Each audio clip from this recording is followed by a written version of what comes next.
ของแซ่บแล้วแต่ผู้มักครับมักไผมักมันแต่ละคนมักบ่คือกันมันก็คือความสุขที่คนเฮามีบ่ซ้ำกันนั่นล่ะครับบางคนมีความสุขที่ได้กินอาหารหรูๆแพงๆวิวหลักแสนหลักล้าน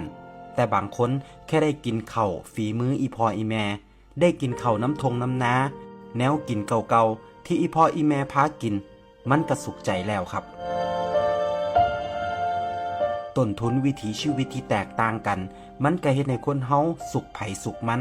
ว่ากันบ่ได้เฮาถูกเลี้ยงมาจากแนวกินแบบใดเฮาก็มักอันนั้นบ่แปลกหรอกครับ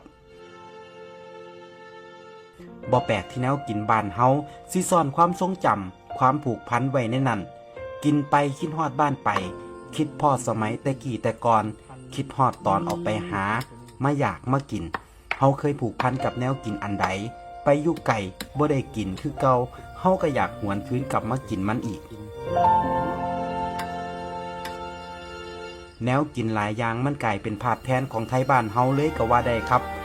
แค่เห็นข้าวเหนียวส้มตำลาบก้อยข้างทางหรือแนวกินอีสานบ้านเฮาอยู่ต่างถิ่นเฮาก็คิดฮอดบ้านแล้วแต่เชื่อบ่ครับมันบ่แซ่บสำกับมากินน้ำครอบครัวเฮา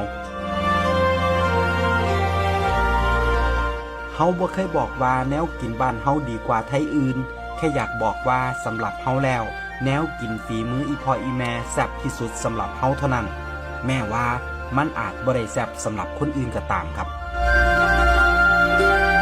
เฮาผูกพันกันมาคนละอย่างกินมาคนละแบบ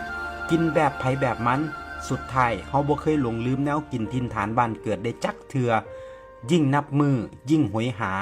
ยิ่งถอยห่างไกลบ้านยิ่งคิดฮอดยิ่งอยากกินมันเป็นธรรมชาติของชีวิตจริงๆวิธีเดิมๆของไทยบ้านเฮาอยู่ง่ายกินง่ายติดดินกินตามมีตามเกิดหาหยังพอได้กินเพิ่นก็เฮ็ดสู่ลูกสู่หลานกินแต่แนวกินหลายอย่างกว่าสิหามาได้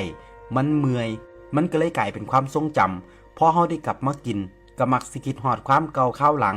คิดฮอดคนที่เคยป้อนข้าวป้อนน้ำคิดฮอดคนที่เคยห่วมผ้าเข่าคิดฮอดสุคนที่เคยเลี้ยงดูครับ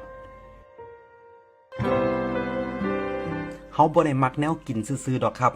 จริงๆแล้วปล่อยให้ร่างกายหิวกินหยังก็แซ่บเบิดแต่ที่เฮามักแนวกินบ้านเฮาเพราะความผูกพันความทรงจำและรสชาติที่เฮาคุ้นเคยครับ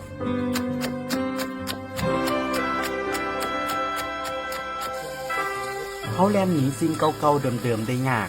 พอปานกันกับที่เฮากำลังหนีออกจากบ้านเพื่อหาทางกลับบ้านนั่นล่ะครับเฮาสิหนีไปไกลปานใดได้กินแนวกินมาหลายเมนูแล้วทั้งรู้ทั้งถูกแต่สุดท้ายเฮายังมักแนวกินบ้านเฮามักความเป็นไทยบ้านเฮาอยู่คือเก่าครับ